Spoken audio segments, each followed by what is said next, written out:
I'm here this morning to provide a briefing on an officer-involved shooting that occurred earlier, just a little while ago, actually late last night. As I say in all of these briefings, this information right now is very preliminary.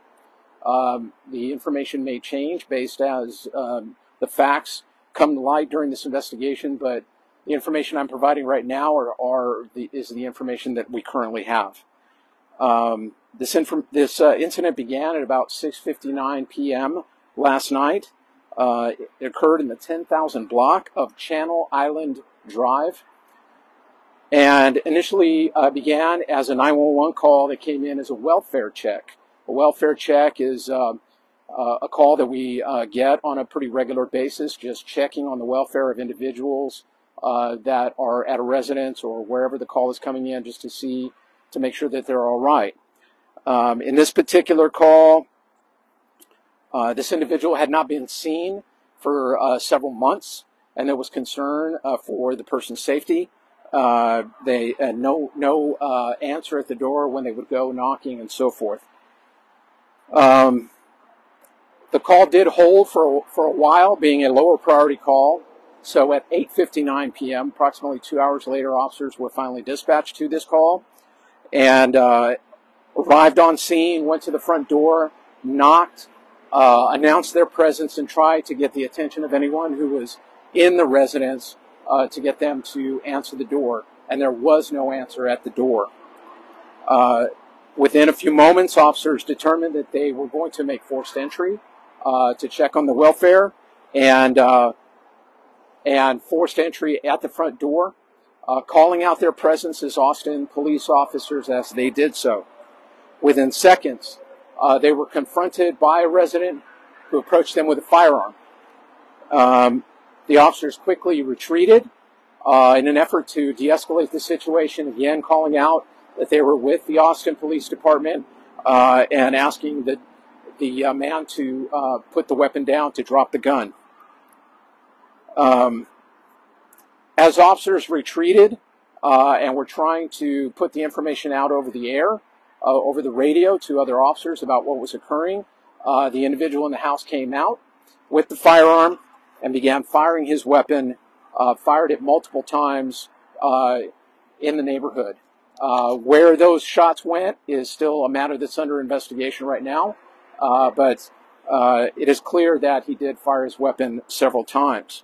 Officers were providing updates over the radio as other units, other officers in the city were rushing to the scene to assist. And this continued for several minutes.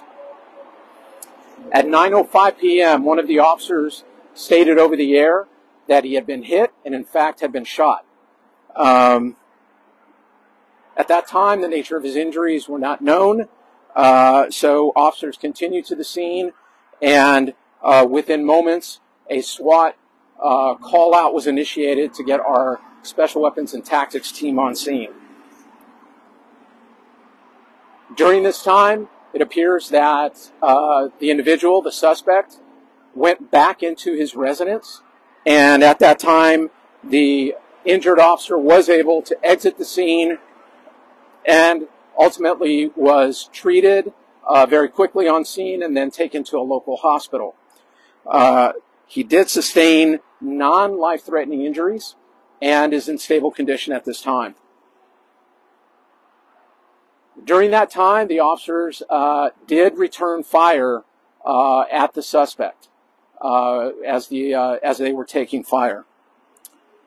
A few moments later, SWAT arrived on scene and took over control of that scene, doing their normal protocols, initiating a surround of the residence, and after a short standoff at approximately 11:57 p.m., the suspect did exit the residence and surrendered to police without further incident. As he was being taken into custody, it was apparent that he had a wound, and officers did render medical aid at that time to him. He ultimately was transported to a local hospital and At this time, his condition is unknown, but I have not been advised that it is life-threatening at this time. This does appear to be an isolated incident. There's no indication at this time that there's further danger to the public. The incident was captured on the officer's body-worn cameras, both audio and video, and per our policy, that video will be released within 10 working days. The two initial officers who responded on scene did discharge their firearms during this incident. One of those officers has been with the police department for approximately 9 years, and the other one just over 10 years. Both officers will be placed on administrative duty while these investigations are being conducted. There will be two concurrent investigations, as is our protocol.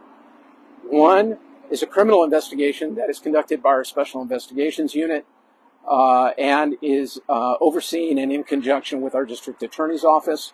The other one is an administrative investigation that is conducted by our Internal Affairs Division with oversight from the Office of Police Oversight. This was a very chaotic scene and turned out to require quite a bit of resources. I do want to extend our gratitude to the Department of Public Safety, who assisted greatly during this incident, providing a large number of troopers and other resources to help us to stabilize this scene, to make sure that there was no ongoing danger to the public, to other neighbors, and ultimately bring it to a peaceful resolution. That's really all the information that I have at this point, but I will take any questions if you have any. Were there any officers wounded? There was one officer that was wounded. He was taken to the hospital. He's the only officer who was wounded. Chief, the officer that was wounded, did he discharge his weapon? Yes. Both officers that were initially on scene discharged their weapons, and one of those officers is the officer who was shot. The individual in the residence, sir, is that the only individual involved? No one else was in the residence? That's correct. No one else was located in the residence, and that person is currently in custody. All right. Thank you all very much. Firearms located? I beg pardon? Firearms located? I don't have that information about which firearms were located on scene. Thank you all very much.